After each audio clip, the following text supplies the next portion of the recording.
The war was supposed to end in 1945. The world remembers it that way.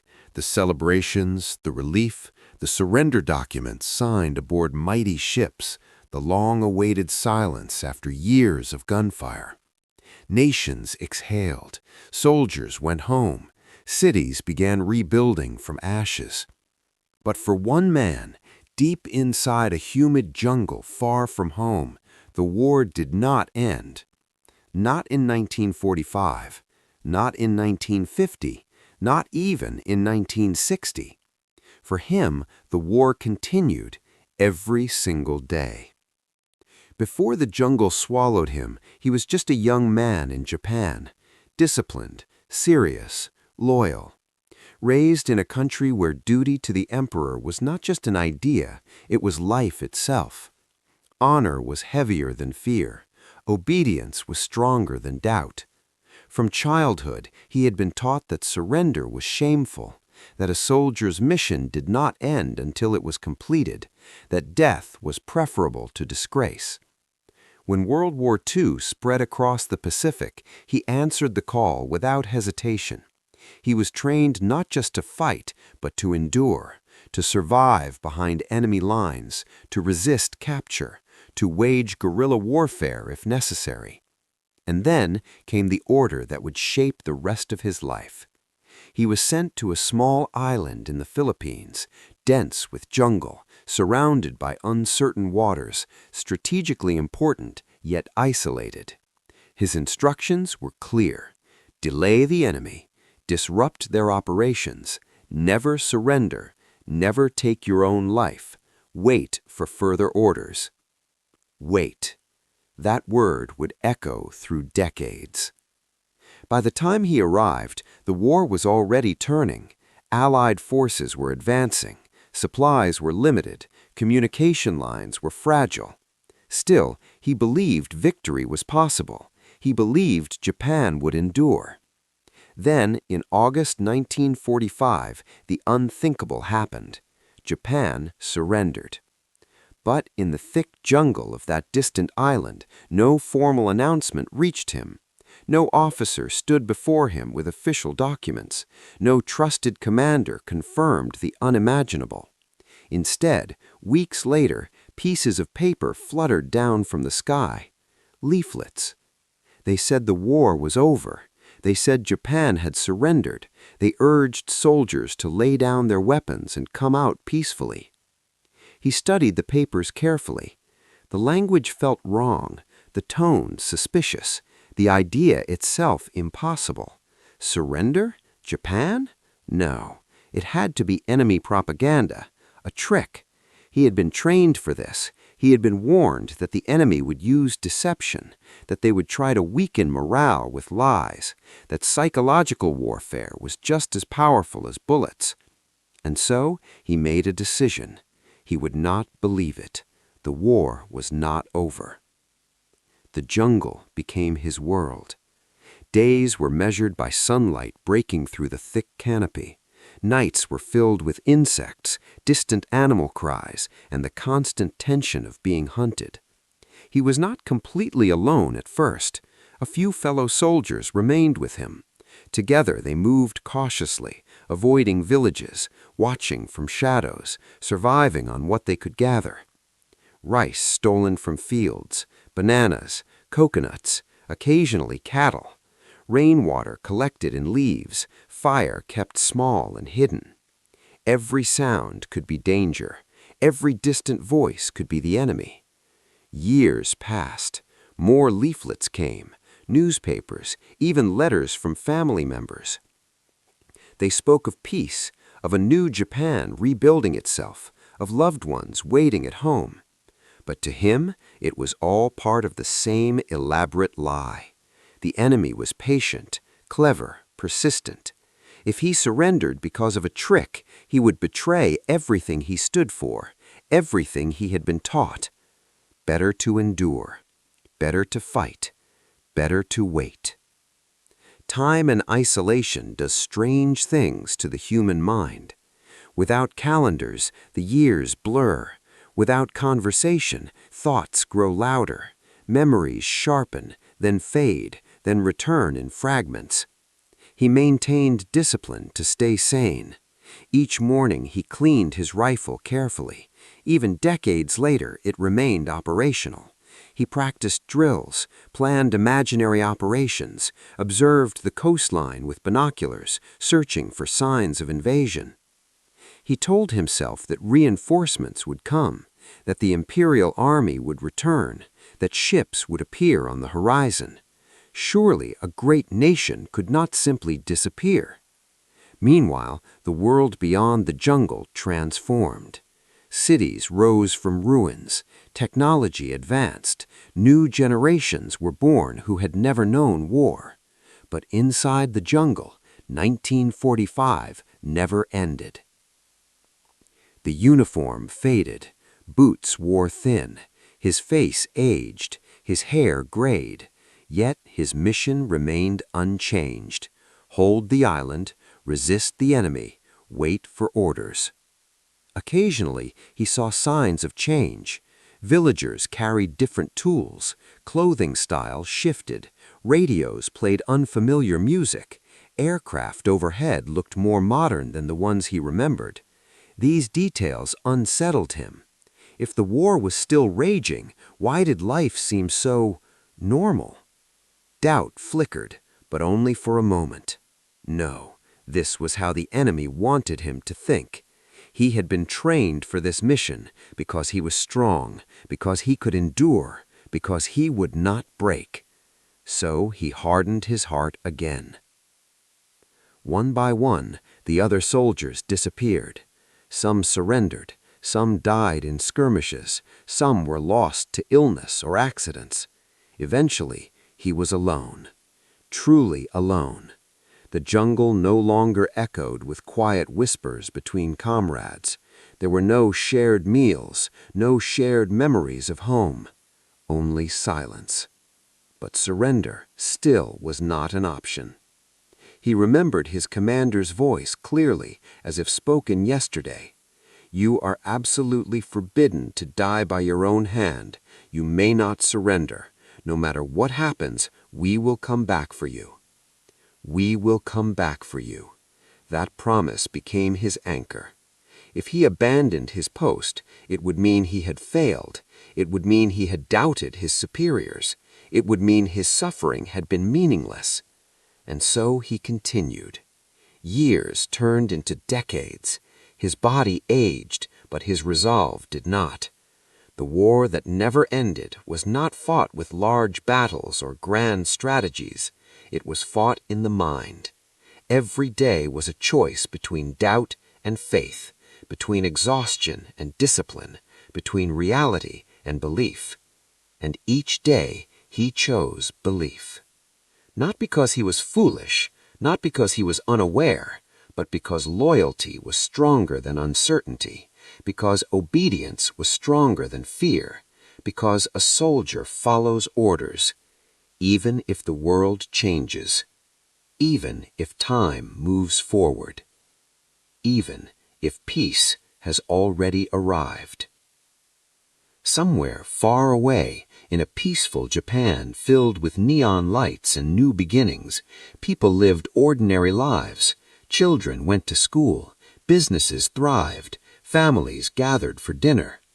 They spoke of the war as history, but on that remote island, hidden beneath thick jungle leaves, a single soldier remained in 1945. Rifle in hand, uniform worn but intact, mission unfinished. For him, the war had not ended. It was still waiting. And so was he. When the last of his comrades disappeared into history, the jungle grew heavier. Silence was no longer shared.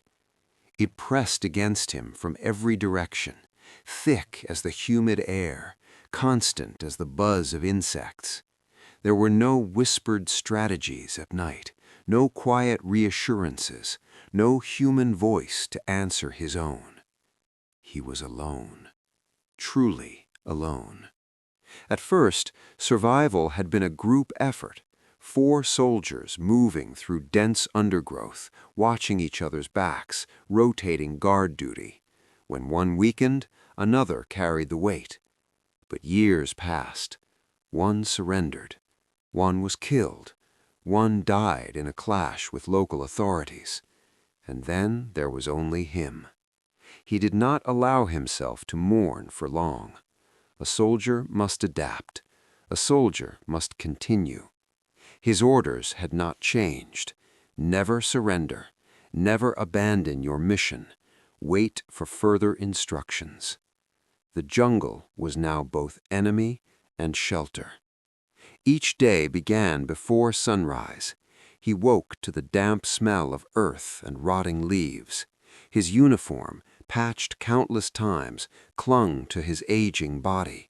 His boots were worn thin, soles repaired with whatever material he could find. The rifle came first. He cleaned it carefully every morning, disassembling and reassembling it with ritual precision. The weapon was more than metal and wood. It was proof that he was still a soldier, that the mission still existed. Without the rifle, who was he? Without the mission, what remained? Food was never certain. He learned the rhythm of the land, when fruit ripened, where streams flowed during dry months, how to track cattle without being seen. Sometimes he raided fields at night, moving silently through rows of crops, taking only what he needed. He told himself it was part of the war effort. The enemy controlled the island. The resources belonged to the battlefield. Hunger sharpened his senses, but dulled his strength. His body grew thinner over the years, yet he forced himself to stay disciplined. He exercised daily, small drills, crawling maneuvers, aiming practice at invisible targets. The war might be quiet, but it was not over. From time to time, the sky would rumble. Aircraft. He would freeze, eyes scanning the treetops. The planes looked different from the ones he remembered, sleeker, louder, unfamiliar shapes cutting through clouds. New enemy technology, he thought, proof that the conflict continued.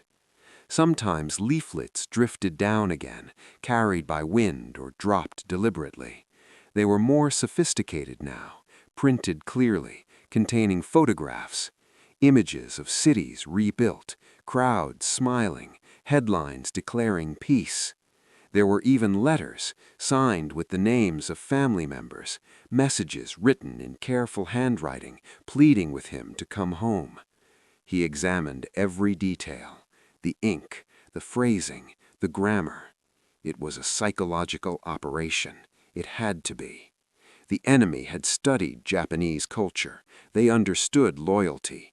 They knew how to manipulate emotion. But he would not be manipulated. A soldier does not surrender to paper. The years distorted time. Without calendars, without clocks, the seasons became his only measure. Rainy months, dry months, typhoon winds bending trees. He marked time by the wear on his rifle, by the deepening lines on his hands, by the increasing difficulty of climbing hills that once felt easy. His reflection in still water startled him one afternoon. The young officer who had landed on the island was gone. In his place stood a weathered man with hollow cheeks and streaks of gray in his hair. For a brief moment, doubt crept in. If the war was still raging, why had no reinforcements come? Why had no official signal reached him? Why had the enemy never launched a full assault to capture the last holdouts? The questions lingered longer now. But doubt was dangerous. He pushed it away like a poisonous thought. His commander's voice echoed again from memory. "No matter what happens, we will return for you." Orders were not suggestions. Orders were absolute. Occasionally he encountered the island's inhabitants, farmers in distant fields, fishermen along the coast, search parties moving cautiously through the jungle. Sometimes shots were exchanged. To them, he was a ghost from a forgotten war. To him, they were part of the battlefield. Each encounter reinforced his belief that the enemy still occupied the island. Why else would armed patrols search the forest? Why would warnings be shouted through megaphones? They were trying to flush him out. But he knew the terrain better than anyone.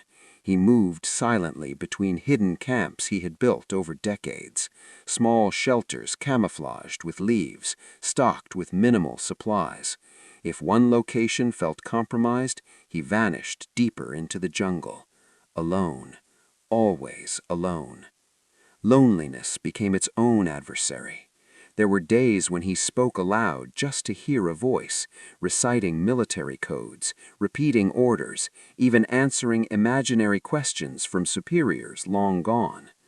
At night, memories visited him. His mother's face, the streets of his hometown, the disciplined rhythm of military drills before deployment. Sometimes he allowed himself to imagine returning home victorious, mission completed, praised for his endurance. Other nights, fear crept in.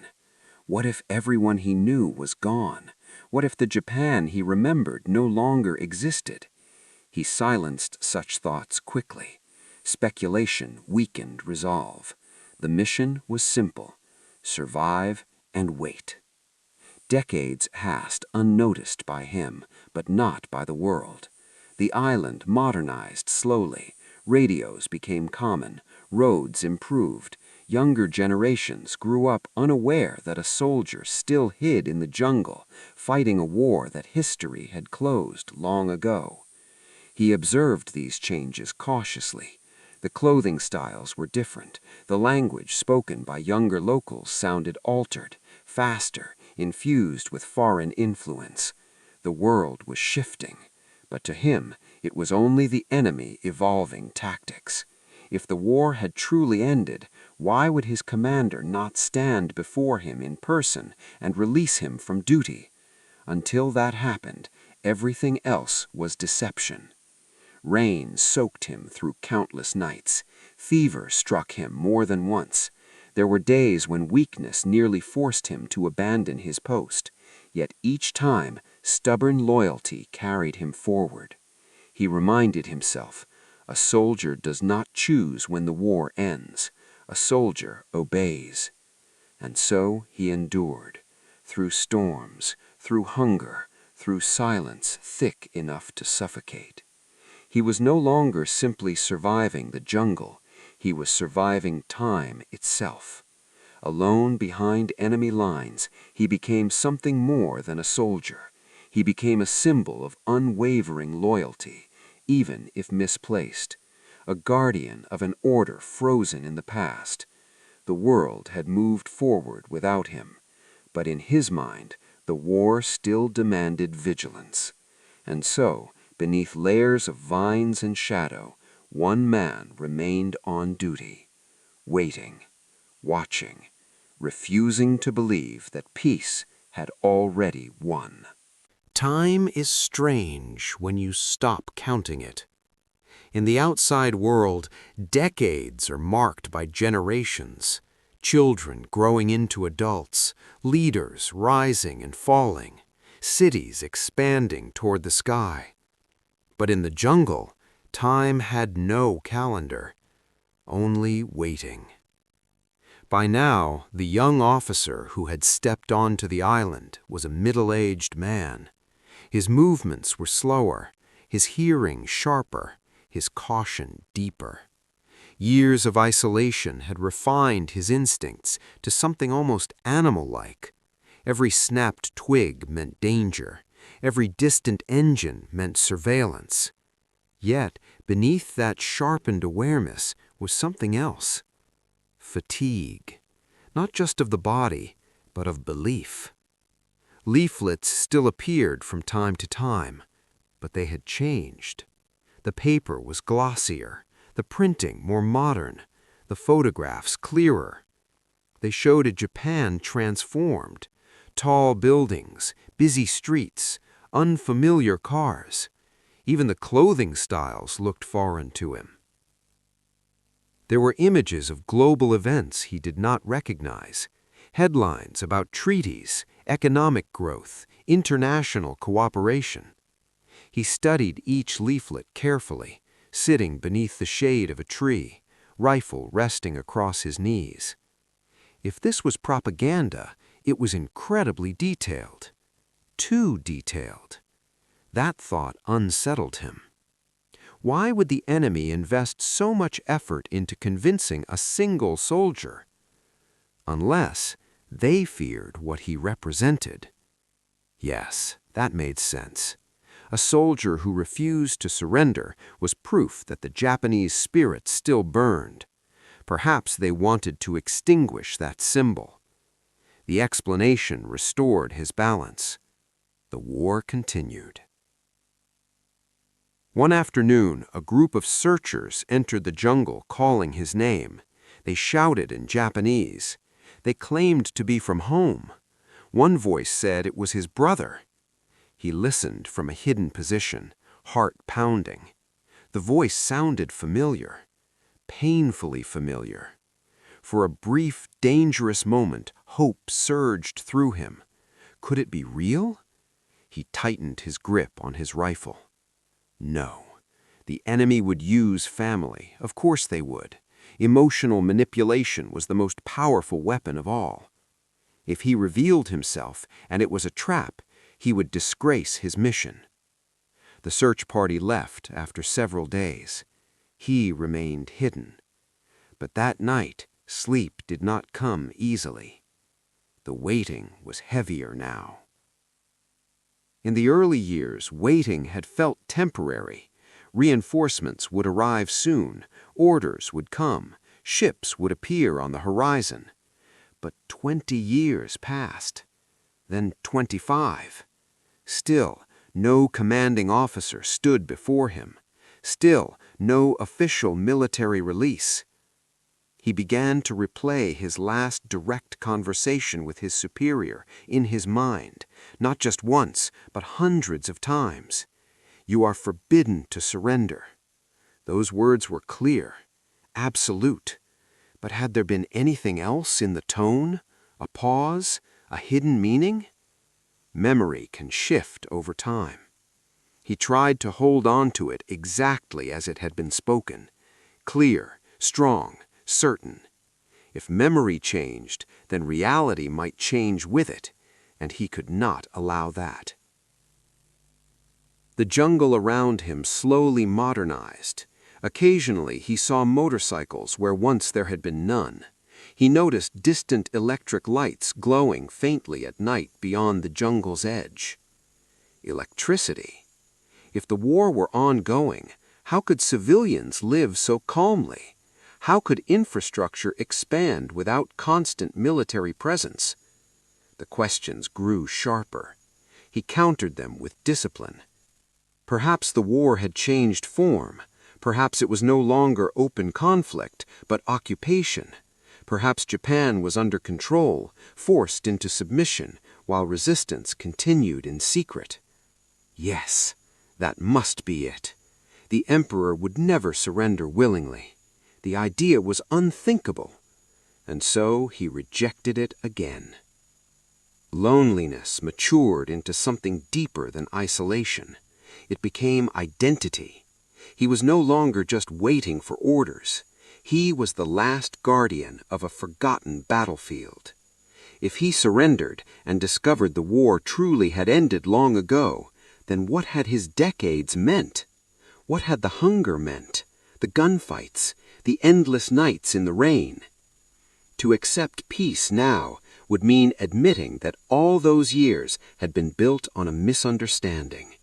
And that possibility was more terrifying than any enemy patrol. So he chose consistency. He chose the story that preserved meaning. The war was still ongoing. He was still needed. As the years continued, his body betrayed him in small ways. A persistent ache in his knees, slower recovery after illness, vision slightly blurred at dusk. Yet his rifle still functioned. He maintained it obsessively, Metal cleaned, mechanism checked, ammunition preserved carefully. It was proof of continuity. As long as the weapon worked, the mission remained alive. One day, another leaflet arrived. This one was different. It contained a photograph of his former commanding officer, older now, clearly aged. The text claimed that this officer would personally come to relieve him of duty if he agreed to meet. He stared at the image for a long time. The face had changed with age, but the eyes looked the same. It was either the most elaborate deception yet, or the truth. His heart felt something unfamiliar. Not fear, not suspicion, but the faintest tremor of possibility. If his commander stood before him and repeated the order face to face, he would obey. He had always obeyed. That rule had never changed. For the first time in decades, the waiting shifted. It was no longer passive endurance. It became anticipation. If the officer truly came, everything would resolve. The mission would either officially continue or officially end. Either outcome would provide clarity, and clarity was something he had not felt in 30 years. The jungle seemed quieter during those days, or perhaps his mind was louder. He replayed potential conversations. What would he say? How would he stand? Would he salute first? Would he apologize for surviving so long without confirmation? The thought almost made him laugh, a dry sound in the empty forest. Decades of waiting had shaped him into something rare, not simply a soldier, not simply a survivor, but a man suspended between eras, between war and peace, between loyalty and reality. The world had changed beyond recognition, but he remained anchored to a single unfinished sentence spoken in 1945. And now, for the first time, that sentence might finally receive its ending. Until then, he continued to wait, rifle ready, uniform worn thin, eyes fixed on the jungle path. Because whether the war had ended or not, his duty had not. Not yet. By the early 1970s, the world knew his name. What had once been a rumor whispered among villagers had become a confirmed truth. A Japanese soldier was still hiding in the jungle, still armed, still believing the war had not ended. Newspapers in Japan began to publish stories about him. Photographs of the island appeared in print. Reporters called him a holdout, a relic of another era, a ghost from World War II. But to his family, he was not a headline. He was a son, a brother, a man who had never come home. Search missions were organized. Japanese officials coordinated with local authorities in the Philippines. Planes flew over the island again, dropping messages. Loudspeakers echoed through the trees, calling his name with careful respect. They told him Japan had rebuilt itself, that the emperor had spoken publicly, that decades had passed, that his family was waiting. In Tokyo, his relatives listened anxiously for updates. Each rumor sparked hope. Each failed contact deepened despair. How do you rescue a man who does not believe he needs rescuing? In the jungle, he observed all of it: the planes, the patrols, the carefully worded messages. He remained cautious. The enemy had grown sophisticated over the years, their tactics more patient, their understanding of his psychology more precise. Now they appealed to honor instead of fear. But honor was exactly why he could not surrender. Only a direct order from his commanding officer could release him, nothing less. Then something unexpected happened. A young Japanese traveler arrived on the island, not a soldier, not an official, but an adventurer determined to find him. The young man ventured into the jungle with little more than courage and persistence. Against all odds, he located the aging soldier. When they finally stood face to face, the moment felt unreal. One dressed in modern clothing, the other in a faded wartime uniform. 2 generations separated by nearly 30 years, connected by a war that one of them had only read about in history books. The traveler spoke calmly, respectfully. "The war is over," he said. "Japan surrendered in 1945. The soldier listened. He did not raise his weapon. He did not flee, but he shook his head. "I cannot believe that," he replied. "Only my commanding officer can give me that order."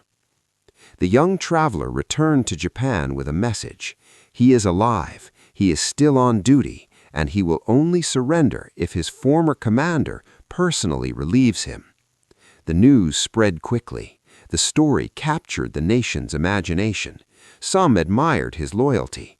Others questioned the tragedy of such prolonged isolation, but everyone understood one thing. This man had obeyed his orders for nearly 30 decades, and now someone had to finish the sentence that began in 1945. The search turned into a mission of closure. Authorities located his former commanding officer, now elderly, long retired, living a civilian life far removed from the battlefield. When told about the situation, the old officer reportedly felt a mixture of shock and responsibility. A single order given in wartime had echoed for 30 years. Now he would have to end it. When the former commander arrived on the island, dressed not in military uniform, but in civilian clothing, history seemed to pause. They arranged a meeting in the jungle. The soldier approached cautiously, rifle slung over his shoulder. And then he saw him. Older, thinner, but unmistakable. The face from memory, the voice from decades ago. For the first time in 30 years, he stood at attention before a superior officer. The former commander spoke clearly. The war ended on August 15, 1945. Japan surrendered. You have fulfilled your duty. You are hereby relieved of your orders. The words hung in the air. Simple, direct, official. In that moment, something inside him shifted. For decades, he had built walls against doubt, against emotion, against the terrifying possibility that everything had changed. Now the truth stood before him in human form. He listened without interruption. When the statement was complete, he saluted, slowly, deliberately. Then he removed his rifle, the weapon he had carried for 30 years, the symbol of a war that had lived only in his mind. He handed it over. The jungle felt different that day, quieter, lighter. For the first time since 1945, he no longer had a mission, no enemy to watch for, no orders to anticipate. The waiting was over. But peace, after 30 years of war, was not simple. Relief mingled with confusion. If the war had truly ended decades ago, then he had been fighting shadows. Yet he had not failed. He had obeyed, exactly as he was trained to do. When he stepped out of the jungle, cameras waited, reporters, officials, curious onlookers. Flashes of light startled his aging eyes. The world he saw beyond the trees was almost unrecognizable. Cars shaped unlike anything from the 1940s, clothing styles foreign to his memory. He had entered the jungle as a young officer in an empire at war. He emerged as an elderly man in a completely different era. The search to bring him home had succeeded, but it had taken 30 years. 30 years of loyalty, 30 years of isolation, 30 years of waiting for a single sentence to be completed. And when it finally was, history closed a chapter that had remained unfinished for nearly 30 decades. The war for the world had ended in 1945. For him, It ended the day his commander said the words he had been waiting for. "You are relieved." And with that, the soldier who never stopped obeying finally laid down his arms. When he stepped onto the airplane that would carry him back to Japan, he felt something unfamiliar.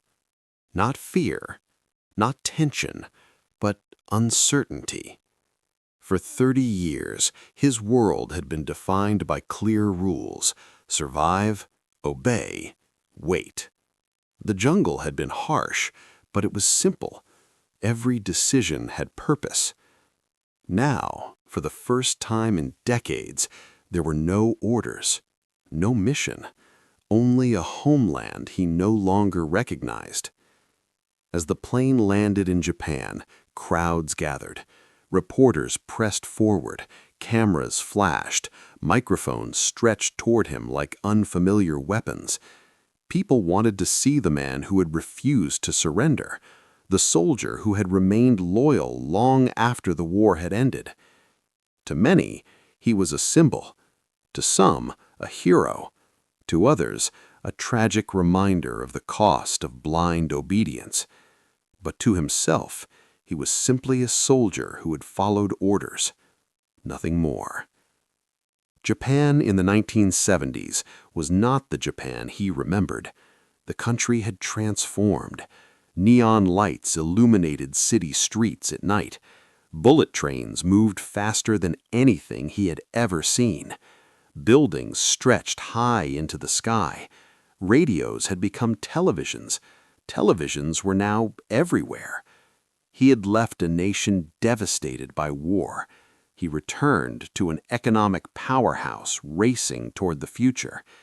Even the language sounded slightly different, influenced by Western culture, shaped by modernization. Young people dressed casually. They spoke freely. They questioned authority in ways that would have been unthinkable in his youth. He felt like a visitor in his own homeland. At first, the attention was overwhelming. Interviews, public appearances, official ceremonies. He wore his old uniform one last time for formal proceedings. The fabric was worn thin, but it still carried the weight of history. When asked why he had stayed in the jungle for so long, his answer was simple. "I was following orders." There was no anger in his voice, no regret, only clarity. For decades, he believed Japan was still fighting, that his endurance was necessary, that surrender without direct command would dishonor his mission. Now, he faced a society that had long moved beyond those beliefs. Peace had reshaped the national identity. The country he defended no longer existed in the same form, and that realization was more disorienting than the jungle had ever been. He struggled with ordinary things, crossing busy streets filled with unfamiliar traffic signals, understanding new technology, sleeping in a quiet room without the sounds of insects and wind. In the jungle, danger was constant but predictable. In modern society, everything felt fast and abstract. He had spent 30 years preparing for an enemy that was no longer there. Now he had to prepare for peace. Some admired him deeply. They saw unwavering loyalty, discipline, commitment to duty beyond imagination.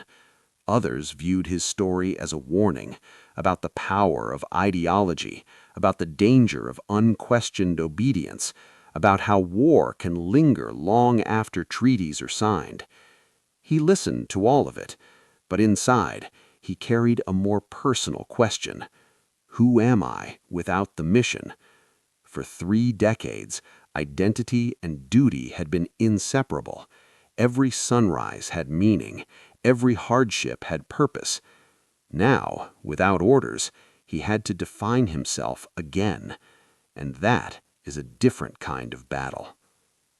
He eventually chose a quieter life, away from constant media attention, away from the noise of cities. He spent time reflecting, not just on the years lost, but on the years survived.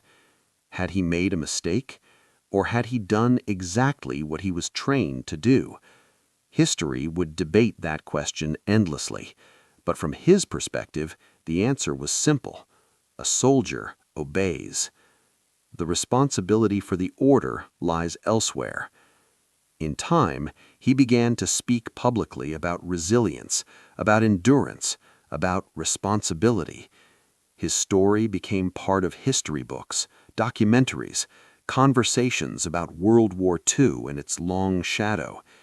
He was no longer hidden in the jungle. He was part of the world again. But he never entirely belonged to either era. He carried 1945 within him, frozen, preserved, unchanged. The world remembers wars by dates, 1939 to 1945, a clear beginning, a clear end.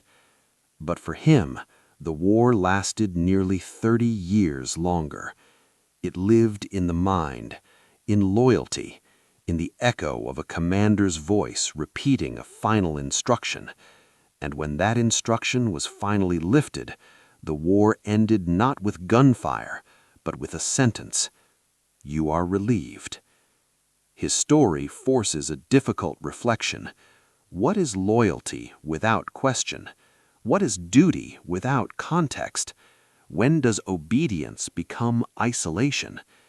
And yet, it also reveals something profoundly human: the need for meaning. He endured hunger, loneliness, fear, and time itself because he believed his suffering served a purpose. When that purpose dissolved, he had to rediscover what it meant to live as more than a soldier. The jungle eventually reclaimed the camps he built. The paths he walked disappeared beneath new growth. Nature moved forward. So did the world. So did Japan. And so did he. The soldier who didn't know the war had ended finally stepped into peace, not as a warrior returning victorious, but as a man emerging from history itself. For 30 years, he had waited for orders. In the end, what he found was something far more complicated: freedom, and the quiet realization that sometimes the hardest battle is learning how to live after the war is over.